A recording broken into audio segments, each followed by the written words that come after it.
truth is the most convincing story that maps onto reality, and that's why the central narrative is falling apart. Right now in the United States, people should not be walking around with masks. We must see the central narrative for the fiction that it is. We are Americans. While elections are sometimes messy, this was a secure election. The founders began the fight for human liberty and self-governance, and it's up to us to finish the job. I'll tell you what, we are in a truth emergency right now. This is the end game.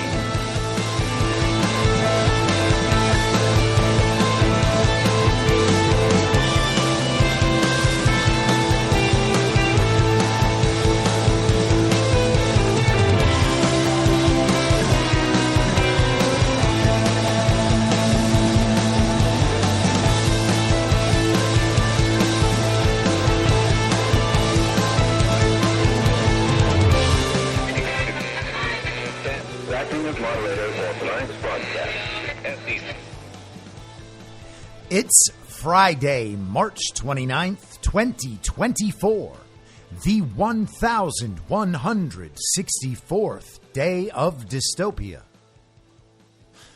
I'm your moderator, Chris Paul. Let's be reasonable.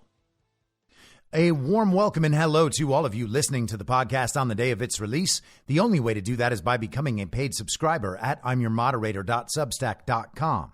You can do so for as little as $50 a year or $5 a month, and in doing so, you will be supporting me, the work I do, and this show as it expands. And if you can't or you simply don't want to, continue listening to the podcast for free a couple days later on a wide variety of podcast platforms and, of course, Rumble.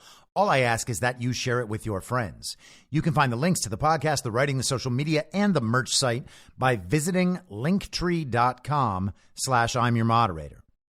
All right, so Friday shows, it's nice to have a little fun, and there is nothing more fun than pure, unbridled regime panic, especially when it comes in the form of them kind of rerouting their plans and needing to communicate the new plans to everybody just to get some feedback, see if people are prepared to accept the new plan, to go along with it. They need to message out to all of the elite corners, see the message spread far and wide, and gauge the reaction. And so they will always admit their panic and then say, but wait, we've totally got it covered. Here's how it's going to go. What do you think? It kind of makes me think of when we were kids and you have to clean up your room before your parents get home. And you spend the whole time playing video games, and then your parents get home. You hear the garage door open. You're like, oops, I didn't clean up my room. And then you grab everything you can find and throw it behind a chair in the corner like they're never going to see that. And then they walk in, they immediately see it, and you're like, no. What I did was consolidate everything because I'm building a machine so that I can move all of that laundry into the laundry room. For you, Mom, don't you understand? I did it for you. There's nothing wrong here. I've created a situation where everything is about to be more right. Did you just say you're proud of me? I'm grounded. Oh, okay. Okay, got it. Well, we had some really beautiful pieces of that this week. And so let's start with this one from the New York Times on Tuesday. Obama, fearing Biden lost to Trump, is on the phone to strategize. So good old Barack Hussein Obama, a.k.a. Barry Soetoro, is trying to make sure that he can secure another term as shadow president behind a fake president. That may unfortunately have to be Joe Biden once again. Barack Hussein Obama needs that fourth term as president. You got to get this whole thing reset. You got to make it great. You can't do that in just 4 years or 8 years. You need extra terms. And Hillary was supposed to get it done in 2016, and she didn't. So now he's just using Joe as a skin suit. It doesn't seem like they're going to be able to swap Big Mike in there. And so Obama is just preparing to play the hand he's been dealt. And it's sad, isn't it? Despite Obama's popularity and Joe Biden's popularity, I mean, he received the most votes of all time, 81 million real lawful American votes. It's sad, considering their popularity, that our system just doesn't allow them to advance their very popular agenda. And because our system makes it so hard for the democratic will of the people to be enacted, well, they've got to censor us and propagandize us and persecute us politically, hoping to imprison us. If that doesn't work, I guess they could depopulate us. But no matter what, the agenda's got to march forward. And if it has to march forward in the person of this demented old pervert, well, I guess these are the cards we've been dealt. To the New York Times. As the election approaches, President Biden is making regular calls to former President Barack Obama to catch up on the race or to talk about family. But Mr. Obama is making calls of his own to Jeffrey Zients, the White House chief of staff, and to top aides at the Biden campaign to strategize and relay advice. And you got to love how the New York Times frames this as Biden and Obama just being good pals. Oh, they just talk all the time. Remember, they were on that long-running television show together where we presented them as friends and confidants and equals. Well, they're really like that in real life, and they're still like that in real life even 8 years later. Sure, they're two presidents, but they talk about family and they talk about basketball and hip-hop music because Barack Obama is black and Joe Biden, oh, he knows how to talk to the blacks. That's the Obama-Biden relationship we've been given, and it's still that way, just calling each other to catch up. They want to strategize together. You see, Barack Obama, he wants to get Joe Biden's thoughts on how things are going. This level of engagement illustrates Mr. Obama's support for Mr. Biden, but also what one of his senior aides characterized as Mr. Obama's grave concern that Mr. Biden could lose to former President Donald J. Trump. How? How is that possible? Joe Biden went into office as the most popular president who had ever been elected. 81 million real lawful American votes. And then his opponent and all his supporters told the big lie, angering their fellow Americans because they were attempting to tear down democracy. They tried to overthrow the country with the very violent insurrection of January 6th. And then on January 20th, with the entire city surrounded by fencing and soldiers, Joe Biden was inaugurated president. Lady Gaga even sang in a Hunger Games outfit, and Trump and his supporters, they don't even recognize that as legitimate. But Trump and his supporters are only like 30% of the Republican Party, which means they're basically nobody. They don't even exist. Okay, fine. So 75 million is kind of a lot, but it's not 81 million. And look at all the things Joe Biden has done. He's so much more popular now than he was in 2020. The nation wants us to implement this agenda, which is why they support us so much. And yes, Joe Biden won by a lot, and that's what makes him legitimately the president. But also with his popular agenda, people do get tired of, just life. Sometimes presidents aren't as popular after being super popular and then doing all these incredibly popular things. And, sometimes the guy that they beat by so much just catches up to them while they're being great somehow, usually by rigging the whole system and committing great crimes.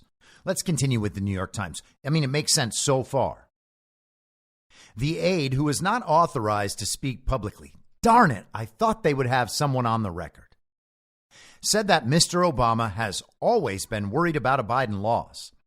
And so, the aide added, he is prepared to, quote, eke it out alongside his former vice president in an election that could come down to slim margins in a handful of states.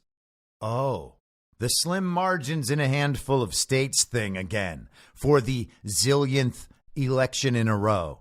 Sure, Biden wins by millions and millions and millions of votes in the smart states like California and New York. But because of our antiquated system with the Electoral College, We need to win those dumb states, too. And the dumb states are so much harder to win, which is why it's always very, very close and sometimes takes days or weeks to make those dumb states smart enough to vote for us.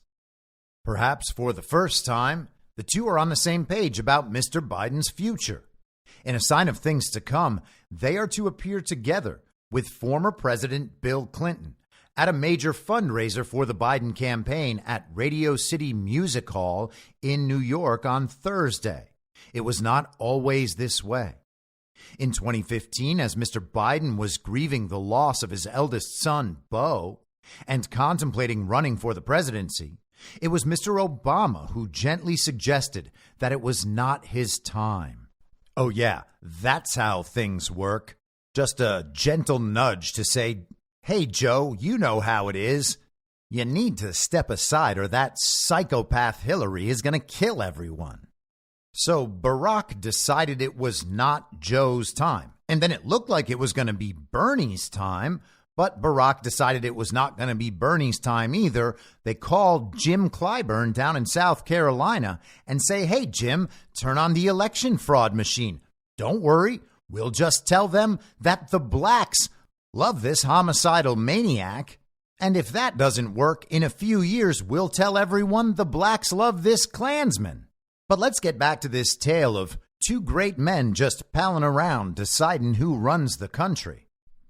In a memoir, Promise Me, Dad, Mr. Biden wrote that Mr. Obama told him that if he, quote, could appoint anyone to be president for the next 8 years, end quote, it would have been Mr. Biden.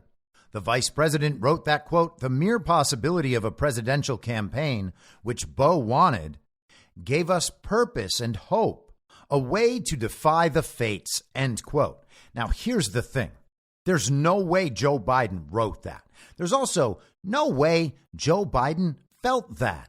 But it is worth noting that it's been 50 years of Joe Biden in politics exploiting the deaths of his immediate family members. And he's constantly lying about those deaths, too. It's such a strange sort of thing to be wrong about or forgetful about or lying about. Why would you want people to believe untrue stories about how your immediate family members, who you exploit for political gain, died? But after discussing the stakes with Obama, he took himself out of contention and stepped aside for Hillary Clinton, seen by the Obama White House as the far stronger candidate. Oh, yes, because she was a woman. The decision bred distrust and lasting resentment among some of Mr. Biden's aides. Several of them work in the White House today, and they believe that Mr. Obama and his advisors sidelined Mr. Biden, whom they think could have changed the course of history and beaten Mr. Trump in 2016. These people really are totally delusional. In 2019, when Mr. Biden entered the race against then-President Trump, Mr. Obama withheld his endorsement until after the Democratic primary, though he privately worked to clear a path for Mr. Biden. So after going with Hillary and Hillary losing, them realizing that Mr. Biden would have been the stronger candidate in 2016, that still didn't cause them to line up behind Joe Biden for 2020. That totally makes sense. He also gave his blessing for the Biden campaign to use their interactions in the Obama White House in campaign materials, including footage of when Mr. Obama surprised his vice president with the Presidential Medal of Freedom shortly before leaving office. In the 16 years since their first campaign together, the relationship has been defined by its odd couple characteristics: the Harvard-trained professor and the guy from Scranton, the Senate Foreign Relations Committee chairman who went on to serve a former junior member, the cool head and the Irish temper. They're so good and personable. Don't you just want to, traffic some humans with these guys? It took Mr. Obama time to warm to Mr. Biden, who was brought on as the Washington elder to help the exciting but inexperienced young president-to-be. Mr. Biden struggled with being second in command from the moment he joined the ticket, Ah, yes, because his prior failed presidential runs were proof that he actually should be the guy in charge. The Obama brain trust Mr. Biden and his allies felt had no interest in taking strategic advice or additional requests from Mr. Biden, who had lost 2 prior presidential primary campaigns. On occasion, members of the Biden team, including Mr. Biden himself, groused about his second-class treatment by the Obama team, an elite and Ivy-educated machine. Ah, yes, the very smartest commies. They didn't want to take advice from dumbass Joe Biden. One former campaign official who spoke on the condition of anonymity recalled a moment of drawing the former vice president's ire. After being asked to sign off on a statement on immigration policy, Mr. Biden snapped. "You mean the one I've had for 25 years or this guy's?" Ah, yes, that's old Joe Biden. What a fiery fellow, wanting credit for his intellectual work, despite his famous history of stealing other people's speeches. Why would someone have to relay that story on the condition of anonymity? It makes it sound like the New York Times writers just made it up. Over time, the two gelled, with Mr. Biden leveraging his relationships on Capitol Hill to steer a massive stimulus package through Congress in the Great Recession and to push the Affordable Care Act over the finish line. He famously congratulated Mr. Obama as the president signed the health bill into law, whispering, "Mr. President, this is a big deal," with an inserted adjective not suited for national television. He said, "Big effing deal." Why the New York Times does not make that clear? Very strange.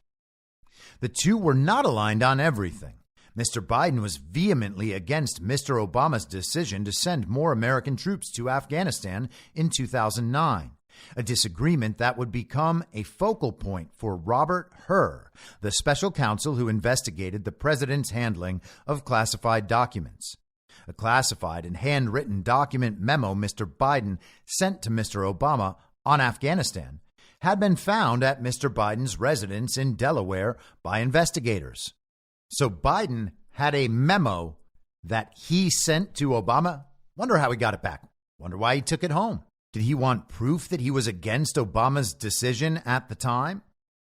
In a lengthy interview last October with Mr. Hur, Mr. Biden hinted at their opposites attract dynamic during a portion of the discussion that was meant to probe how often and in what manner he spoke with other senators about sensitive matters, including the Iran nuclear deal. The bad joke is, with President Obama, I would always say to him, "Mr. President, all politics is personal." Mr. Biden said at one point, explaining to Mr. Hur why he regularly invited senators to breakfast at the vice president's residence. Mr. Biden never explained the joke, but his recollection of the advice he gave to Mr. Obama highlighted a major difference between the two men, at least as far as Mr. Biden was concerned. He had nurtured relationships on Capitol Hill, something Mr. Obama had comparatively little interest in doing. I wonder why Joe Biden didn't explain that joke. I guess he thinks it should seem pretty obvious what he means, so what does he mean? All politics is personal. Is Joe Biden suggesting that the way things get done is through the personal deal-making, the corruption and compromise that is known or shared or facilitated between people with long-standing relationships based on that corruption and compromise? I mean, that is legitimately Joe Biden's history in politics. That is what his political history is. For-profit deal-making based on corruption and compromise. They are there to facilitate the implementation of the global regime agenda by whatever means possible. They're already all corrupted and compromised. People higher than them in the regime hierarchy are aware of it, so as long as they continue to effectively propel the regime agenda forward, they're going to be taken care of and looked out for so they won't get in trouble for the things they're doing. We want to pretend that's not how it works, but of course that's exactly how it works. And that's how it works in the party of false decorum paradigm as well. Back to the New York Times. Aides to Mr. Biden say their relationship morphed from friendly to almost familial after Beau Biden died. When Mr. Obama delivered a eulogy for Beau in June 2015, the president looked down from the dais and told Mr. Biden that he and his family were, quote, honorary members of the Biden clan. And the Biden family rule applies. We're always here for you. We always will be. My word as a Biden, Mr. Obama said, a moment that has been described by people close to Mr. Biden as a major turning point for the president, who was stunned by Mr. Obama's publicly affectionate remarks. So Beau Biden died at an unusually early age, and Joe Biden continues to exploit that death, mentioning it often for sympathy, misdescribing it often for political purposes, much like he did with the death of his first wife in a car accident that Joe Biden continues to lie about for some reason. And it's funny because that death happened right before Joe became a senator. In fact, Joe got sworn in by Beau Biden's bedside in the hospital after that accident that killed Joe Biden's first wife. And then here we are with the death of that same Beau Biden. And all of a sudden, Joe Biden has finally submitted. Now he is part of the program. Now he and Obama are bonded over Beau Biden's death. It was a turning point in their relationship. That is when they developed a true understanding.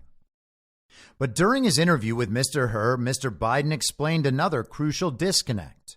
Mr. Obama's differing view on Mr. Biden's political future. Mr. Obama and his advisors had chosen Mr. Biden for his policy experience, but also because he had what the Obama team thought were limited career prospects beyond the vice presidency. Mr. Biden recalled to Mr. Hur that while he was pondering a presidential run in 2015, quote, there were still a lot of people at the time when I got out of the Senate that were encouraging me to run in this period, except the president, he said, a reference to Mr. Obama. I'm not, and not a mean thing to say. He just thought that she had a better shot of winning the presidency than I did, a reference to Mrs. Clinton. People who were in the White House at the time argue that the timeline was not so simple. This notion that there was a red carpet available that, Barack Obama blocked is just not based in reality. David Plouffe, a former senior advisor to Mr. Obama, said in an interview.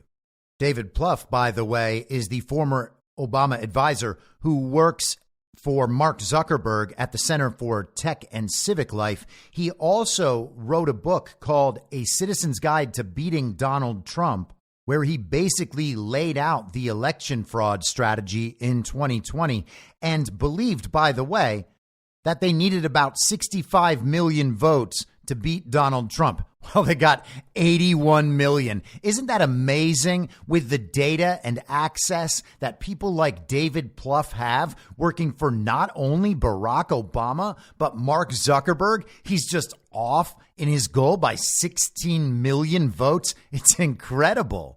Especially because there's no question that all 81 million of those votes were real lawful American votes and that there's no proof of widespread fraud everywhere. In fact, Donald Trump lost all his cases. And you know what Bill Barr said and what Chris Krebs said? And anyway, even if he didn't get 81 million real lawful American votes, there's no way that it's possible to steal 6 million votes across the country. So he definitely still must have gotten more than Donald Trump got, right? I mean, it can't all be fake. Yeah, sure it can't. David Plouffe's goal was 65 million, but 81 just turned up out of nowhere. That's how unpopular and dangerous Donald Trump was. Also worth noting, by the way, that in 2016, David Plouffe tweeted at one point, "It is not enough to simply beat Trump. He must be destroyed thoroughly. His kind must not rise again." And I remember on Election Day in 2016, David Plouffe was on with the Pod Bros from Pod Save America calling people who were growing increasingly concerned throughout the day bedwetters because he was certain that Hillary was going to win no matter what. You got to wonder what kind of information he must have had beforehand that would lead him to be so confident and cavalier on Election Day while it looked like everything was falling apart. But back to the New York Times. Mr. Plouffe said that Mrs. Clinton and Senator Bernie Sanders of Vermont were already strong contenders for the Democratic nomination when Mr. Biden was considering a run. Joe Biden would have run for president for the third time for the nomination, would not have succeeded, and would have never been president, Mr. Plouffe said. And that's interesting. It sounds like he's trying to intimate that this was kind of their strategy. We're going to let Hillary Clinton go out and fight this fight. And if it doesn't go well, we'll just plug old Joe in there later. And to make sure they don't look like they're tipping the scales, they're just going to go ahead and not endorse Joe Biden ever. Interesting.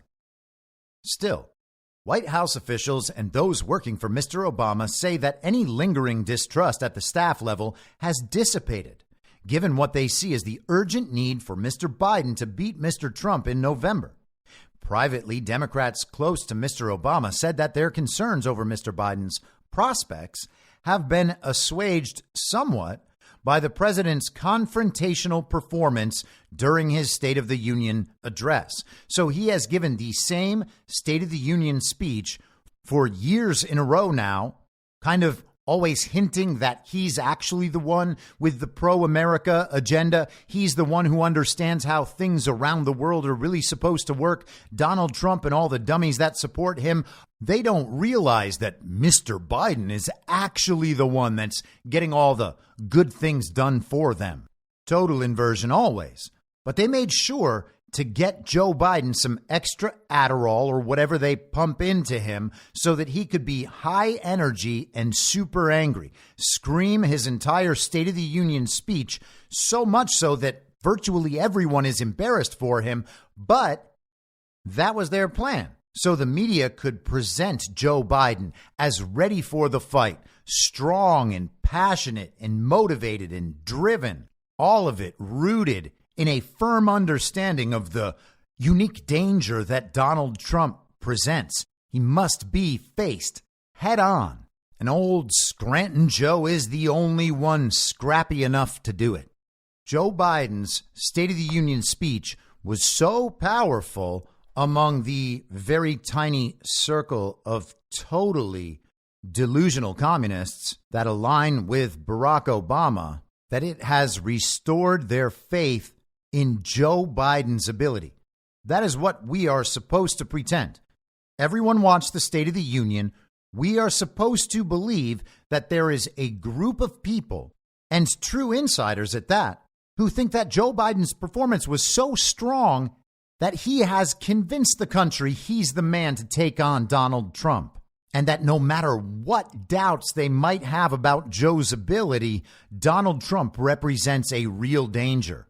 We are supposed to pretend that they have made that case convincingly now, based on Joe's speech. An email sent by Mr. Obama's alumni group and obtained by the New York Times said as much. We hope you are as fired up as we are after the State of the Union, the group wrote in an email to supporters. President Biden is ready.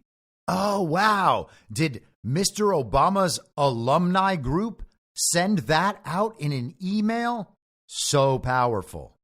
So what does the New York Times want us to believe? They want us to believe that Joe Biden's recent performance has convinced the most important decision maker that he is the right man for the job again.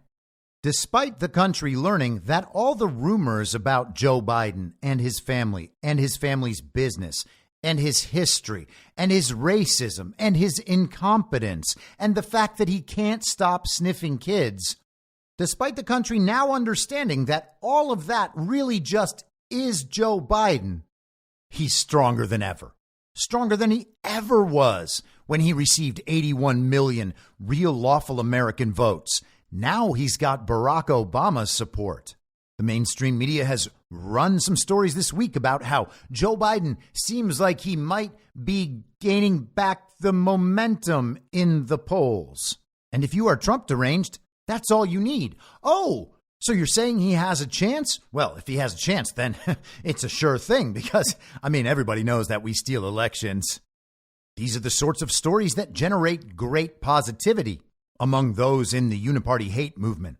They believe that everyone is finally realizing how great they are again. Every now and then they lose faith in the greatness of the elites, but they always come back, or at least we're going to tell everybody that they have come back. Because if we can't make them believe that, there's no way we're going to make them believe that Joe Biden somehow received 90 or 100 million real lawful American votes, whatever it takes. How about some more of that sweet, sweet global regime panic? This is from Project Syndicate, which is an outlet that just proudly and openly does the work of the global regime. They do not even try to pretend that they are some sort of legitimate, objective news outlet. It's just them pitching the regime agenda. I've shared their work many times on this show, but not recently. Recall, this is from their Wikipedia, by the way. Project Syndicate receives grants from George Soros's Open Societies Foundation, the Politiken Foundation in Denmark, Die Zeit Stiftung, and the Bill and Melinda Gates Foundation. Now, you might say Soros and Gates, that is some pretty extreme global regime communism. This must be an outlet for leftists, and it is. But if you're a normie who, for instance, thinks that globalist neocons are somehow conservative and not actually Trotskyites, you might be confused that this article in Project Syndicate is written by a man named Richard Haass, who is President Emeritus of the Council on Foreign Relations and a senior counselor at Centerview Partners, who previously served as Director of Policy Planning for the U.S. State Department from 2001 to 2003. Wait a second, isn't that whole 9/11 era? Oh, yeah, it is exactly that. And was President George W. Bush's special envoy to Northern Ireland. So Council on Foreign Relations and the Bush administration, and now he is penning op-eds for Project Syndicate. There are some interesting notes as well in Richard Haass's Wikipedia entry. In December 2021, Haass criticized the Biden administration's withdrawal from Afghanistan as, quote, America First unilateralism in practice, end quote, indicating that Biden, quote, did so in a Trumpian way, consulting minimally with others and leaving NATO allies to scramble. And it is funny, with devolution in the back of one's mind, to think about a globalist insider like Richard Haass arguing that Joe Biden is actually doing the foreign policy business of America First and the Trump administration.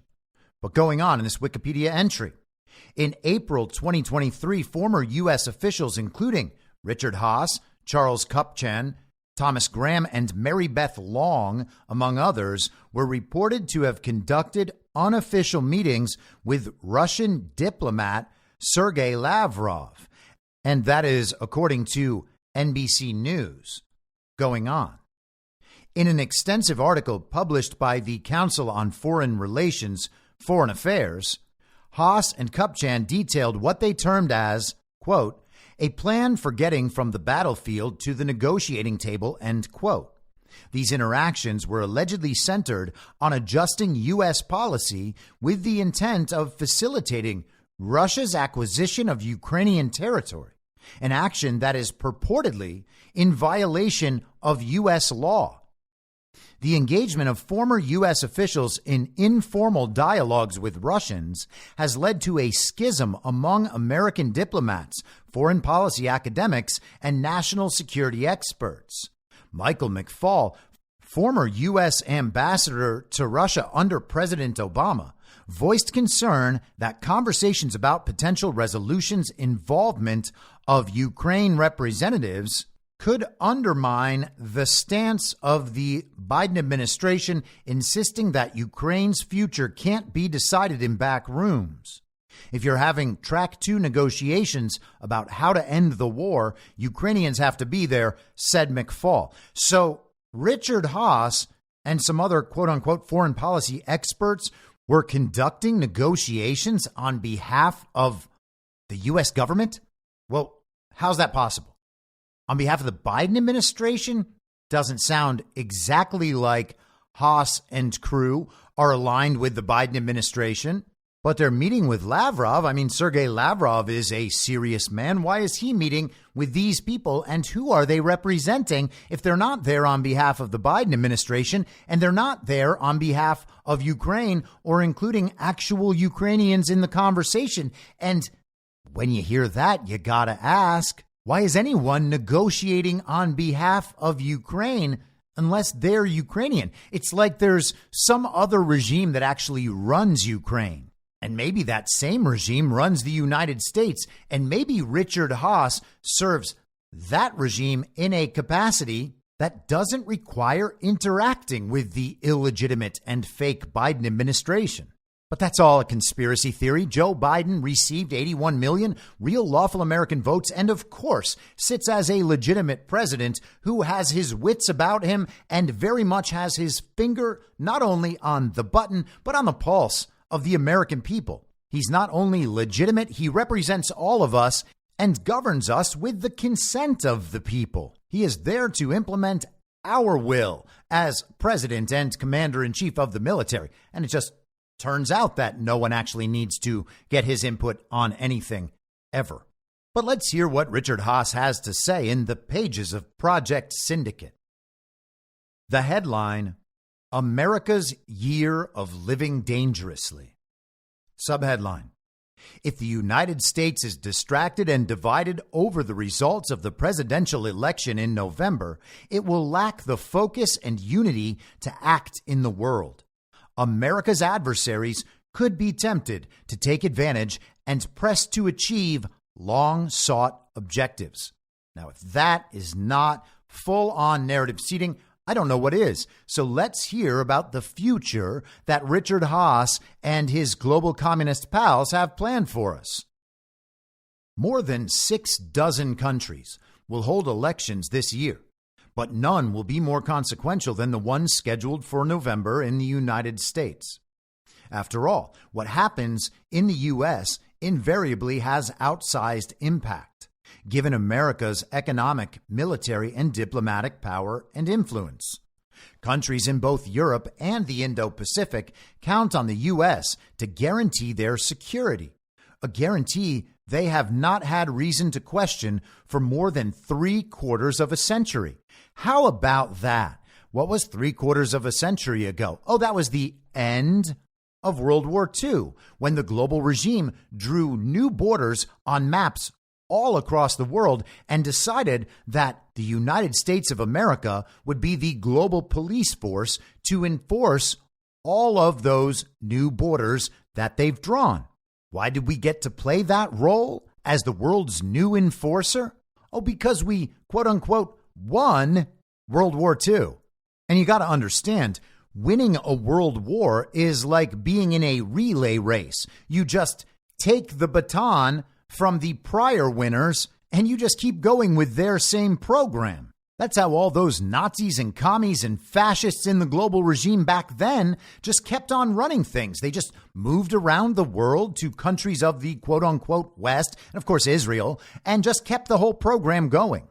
3/4 of a century, we kept all of these areas safe, and they never had any reason to doubt that we would continue doing that. And apparently now they have some reason to doubt that. Why would they doubt that? Oh, it's because Donald Trump might win. And if Donald Trump wins, then that whole situation changes. At some point, one might wonder, hey, is this the real problem they have with Donald Trump? We won't control the rest of the world anymore on behalf of this global regime? The argument that is made to us is that we control the rest of the world on your behalf. That's why you have nice things, because we exploit the rest of the world and we share that wealth from our plunder with you. That is apparently what it requires to have normal lives in America, which is weird because in other parts of the world, they have all sorts of things and barely even work. And that's on top of the fact that they don't really have natural resources. They don't have the land mass and the ability and the innovation and the drive that America has. And they still have nice, normal lives. How does it happen? It is such an odd argument to make to people. They are basically suggesting, oh yeah, the entire country would be an absolute failure if we weren't using it to control the entire earth and share the benefits of our plunder. There's no other way to achieve a healthy and successful society like the one we have right here. What Haass is describing is the end of the one world, international, liberal, rules-based order, also known as our democracy worldwide. Moreover, unlike most presidential elections in American history, this is one in which the differences between the two likely major party candidates far outweigh their similarities. Much the same can be said about which of the two parties wins control of the Senate and the House of Representatives. And it's worth noting always that this is a person who absolutely understands that our elections are decided from above and not by the people who believe they're voting. What makes the coming year so fraught for America and the rest of the world, though, is the reality that American democracy faces multiple hurdles. Indeed, the near future consists of three distinct phases, each with its own challenges and dangers. The first phase is already underway and will continue through Election Day, November 5th. The problem is already in plain sight, with politics taking priority over policy. It has become nearly impossible to enact important legislation. So, the U.S. government has ground to a halt, not due to its illegitimacy, not due to the fact that none of the American people actually want them to continue implementing their agenda, but because of political concerns in an election year. That is why Republicans are unable to go along with the uniparty agenda in Richard Haass's telling. If it wasn't for the politics of it all, which are Donald Trump's fault, it would be easy for them to implement their agenda, but they are getting blocked, and Haass has to tell the wannabe elites of the world, who are Project Syndicate's key audience, why it's going to be okay. He goes on. Military aid to Ukraine has been put on hold because the Republican-controlled House, following the lead of Donald Trump, the party's presumptive presidential nominee, refuses to approve it. 2 years of successfully resisting Russian aggression in Europe have been put at risk. Now again, Haass certainly knows that they have not spent 2 years successfully resisting Russian aggression. But they can't admit that because if they lose and fail at everything they do all the time, it is awfully difficult to maintain the air of elitism and expertise. House Republicans also refused to pass legislation that would improve security at the country's southern border. In this case, because Trump apparently believes that the influx of migrants weakens public support for President Joe Biden. The political dynamics could make it impossible for the U.S. to maintain, much less expand, immigration policies that have done so much to contribute to the country's economic success. He is arguing explicitly for open borders, while at the same time trying to blame Trump for the lack of security at the border. All of this is premised on the idea that this border security package that establishment Republicans wanted to pass in the unipartisan compromise somehow created actual security at the border. Haass wants this legislation passed because he wants to increase the surveillance state at the border with the intent of eventually turning that inward on the American people. Richard Haass is not one of the American people. He does not care about the interests of the American people. He wants the American people controlled in the exact same way he wants the people of the rest of the world controlled. They are trying to implement a one world order, The same system in countries all across the world to eventually control all the people of the world. When neocons are warmongers and tell you that they don't care about deaths in Iraq or Syria or Libya or Gaza for that matter, while they also support one world multiculturalism, you gotta understand they don't care about your life any more than they care about those other lives. They just don't have to kill you right now to complete their projects. This isn't an exaggeration. This is the necessary outcome of their agenda. And it's not like they're bashful about it. He is actually pretending to want to solve the border problem while arguing that our immigration policies, as they have grown and expanded and should continue to expand, are actually helping America's economic success. And by that, he means that the slave trade provides the available labor for global regime connected transnational corporations to continue building the world the global regime wants to see built in America. They continue to flood money into these projects in America, which for people like Richard Haass means the American economy is growing. Therefore, all of the American people should be happy about that status. But let's continue. The second distinct set of challenges will follow Election Day. The peaceful transfer of power, a hallmark of the American system, can no longer be assumed. The 75-day window between election and inauguration could well become the most perilous phase of a dangerous year. The violent insurrection of January 6, 2021 occurred during this interval. And I think he means the very violent insurrection. I don't know why Richard Haass would feel the need to diminish the violence of that day. It's the very violent insurrection, not the violent insurrection. Thank you very much. But according to Richard Haass, we have always had a peaceful transfer of power. That is, except when Richard Haass's pals go ahead and, execute a president, for instance, or steal an election, or stage color revolutions to destabilize societies and overthrow governments here, just as they do in the rest of the world. But yes, the peaceful transfer of power has always been a hallmark of the American system. Or so we've always been told, same as our election integrity. The accurate counting and verification of ballots, which is carried out first at the state and then at the national level, will be imperative. As most readers will know, U.S. presidents are not elected on the basis of the national popular vote. Each of the 50 states tallies the votes cast there, and in all but 2, whoever receives the most votes garners all of the state's electoral votes, equal to the size of its congressional delegation. For example, California, the most populous state, has 54 electoral votes, while 6 low-population states and the District of Columbia get 3 each. A candidate must have 270 electoral college votes to win.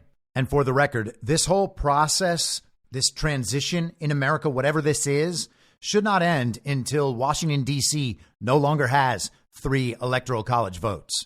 Back to the article. As we saw in 2020, though, it is possible that the results will be challenged. Legislation passed in late 2022 and signed into law by Biden makes it more difficult but not impossible to do so. Such challenges would be considered in a joint session of Congress, most likely on January 6, 2025, presided over by the sitting Vice President Kamala Harris. So they put laws in place to make it more difficult to challenge election results. But they got 81 million real lawful American votes. They just didn't want to see another very violent insurrection happen again. It's also strange that he says the joint session of Congress will most likely be on January 6th, 2025. When else would it be, Richard Haass? Do you have another plan in mind already? And of course they do. They always do. Here we go. In addition, there is the potential for political violence. It is most likely that the outcome will be decided by tens of thousands of votes out of more than 150 million cast in a handful of states. A close and contested result could well lead to civil disorder, especially if the process results in Biden's re-election and a loss for Trump. Isn't that amazing? They always frame it as Trump supporters ready to go be violent. As we've talked about this week, the Transition Integrity Project in 2020 was a plan that called for street violence from the left. And of course, it's leftist groups where street violence is carried out, organized, and sponsored. They don't have that on the Trump side, the America First side. Yeah, there are some fake groups that are said to be aligned with Trump, aligned with MAGA, but they are not. No one ever talks about the Proud Boys or the Oath Keepers or what was it, the Boogaloo Boys that they scared everyone about in 2020. Who are these people? They have that Patriot Front group, the guys that always have masks covering their faces. Oh, yes, they're all so aligned with MAGA principles. And of course, what Haass is doing here is playing on the emotions and the prejudices of the hate movement they've developed. He knows that people on his side will hear Trump supporters think about them losing an election that they believe they've won again because they always think they're cheated out of everything. Oh, they're such victims, even though they're all white males and the uneducated and uncivilized. They're all going to get so mad about losing another election that they're going to go out in the streets and just start committing violence all across the country. Meanwhile, the plans these people draw up all take political violence from their own side into account. They just say it's in response to what Trump and his supporters would have done. What is all but certain is that a country distracted and divided over the results of the election will lack the focus and unity to act in the world. America's adversaries could be tempted to take advantage and press to achieve long-sought objectives. So our foreign adversaries around the world, we are told that they are going to be attacking American interests during this period. And once that begins, we in America need to just get that whole election issue over and done with. Just have it decided. Joe Biden is the president. He might be in his lame duck term if Donald Trump won, but we're just going to say Donald Trump didn't win because these events going on around the world are so important that Joe Biden is going to need his undivided attention in order to deal with them. He is legitimately arguing that the election should just be decided the way they want. Otherwise, there will be chaos all over the world. Now, the thing is, you have to remember who Richard Haass thinks are America's adversaries.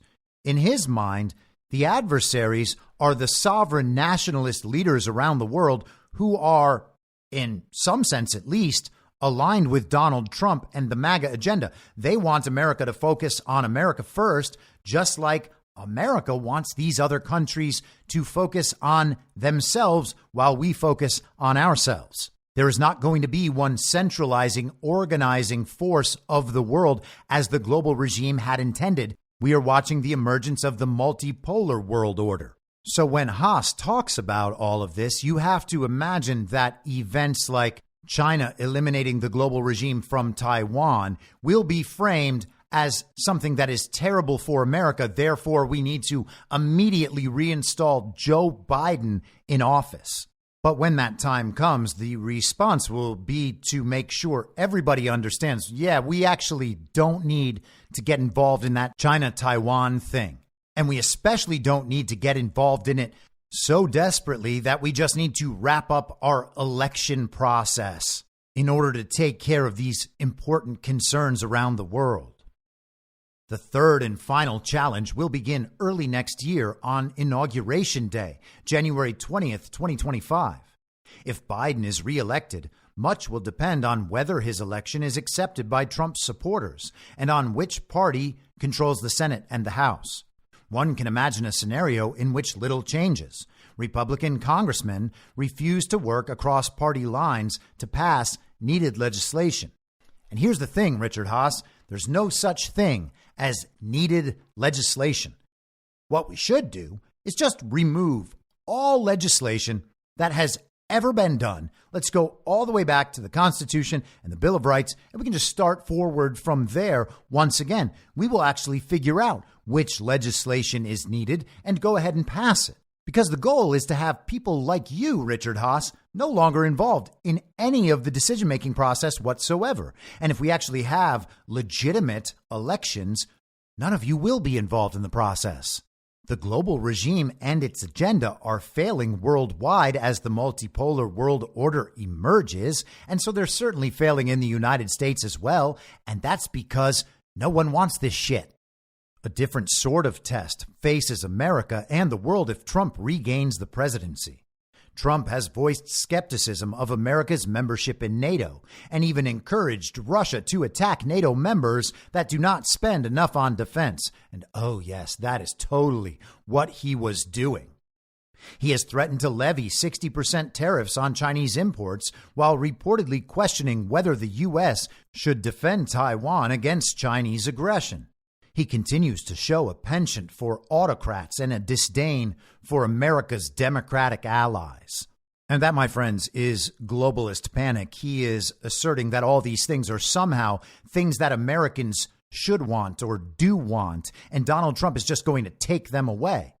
But Americans don't want it, and they should not want it. We should not be beholden to any of these other global powers, particularly not the centralizing global power, as we have been for decades, for centuries. People don't want to admit it, but we have never actually been all that independent. Yes, the U.S. has a system of checks and balances, but presidents enjoy great latitude when it comes to hiring and firing personnel and setting the policy agenda, especially if their party controls both chambers of Congress. If Republicans gain control of the executive and legislative branches, both the post-World War II international order and American democracy itself could come under enormous pressure. Yes, Richard Haass, that's true. You lose. Only Americans get to vote in November, but the rest of the world will feel the effects. As a result, America's year of living dangerously could easily become everyone's. Would that it be true, Richard Haass? Let's go. By the way, Richard Haass, his little picture under this article, it says, writing for Project Syndicate since 2000. Hey, that was the beginning of the Bush administration. So Richard Haass, from the Bush administration, a Colin Powell guy, a Council on Foreign Relations guy, has been writing for this globalist rag sponsored by Soros and Gates for 20 years? I thought George Bush was right-wing. I thought they were all conservatives. I mean, neoconservative, that's what it's called, right? They must be conservative. Neo just means new. So they're just like a new kind of conservative. And new conservative is kind of an oxymoron like jumbo shrimp.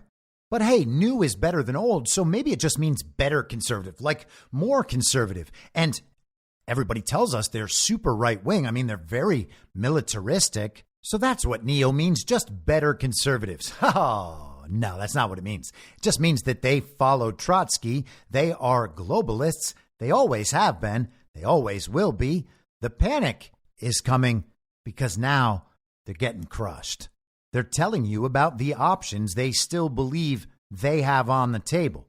They can do whatever they can right now to diminish Donald Trump, to make Joe Biden look good, to steal the election. Whatever's required, maybe we can just get lucky and get it done now. We'll get all this legislation passed as soon as we kick out Speaker Mike Johnson, which the Republican establishment will help us do. Maybe then we can fund all the things we need, or maybe we can just force Mike Johnson to do it. And then there's that second period after the election until the inauguration. And during that period, well, we're going to see a lot of chaos all over the world. And we're going to tell you that because of that, we really got to put an end on this election thing. I know everybody just wants to make sure that their votes count, but we don't have time for that right now. We have problems in the world, and someone's got to deal with them. I guess it's got to be Joe Biden again. We're just going to keep him in there. And if you've got a problem with that, well, we're going to say that you are insurrecting. And we're going to push all our leftist agitators and Democratic terrorists out into the streets to provoke a civil war if that's what's necessary. And if none of that works and Donald Trump still takes power, well, then the whole thing's over. We're absolutely screwed. The post-World War II world order will end, as will the presence of, quote unquote, our democracy in America. It's not me saying it. I mean, I have been saying it for 4 years, but it's Richard Haass saying it now. And I have to think he's right. Now, I have some family events over the weekend, so I'm going to shoot for getting an episode up on Monday, but I can't make any promises. I will be back for sure by Tuesday at the same reasonable time on the same reasonable podcast network. I don't have a network. Masks and lockdowns don't work. They lied to you about a pandemic. And Joe Biden will never be president. In my mind, that's the end game.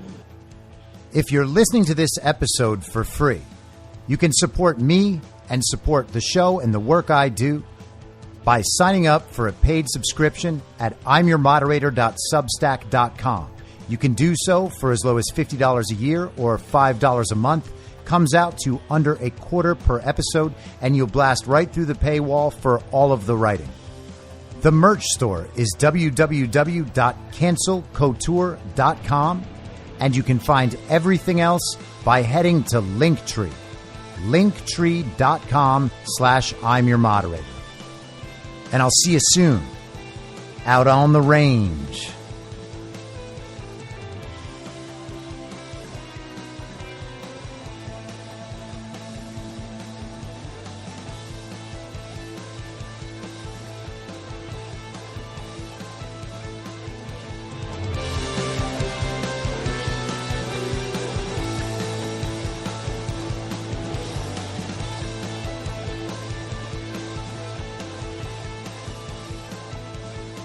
It's Haass!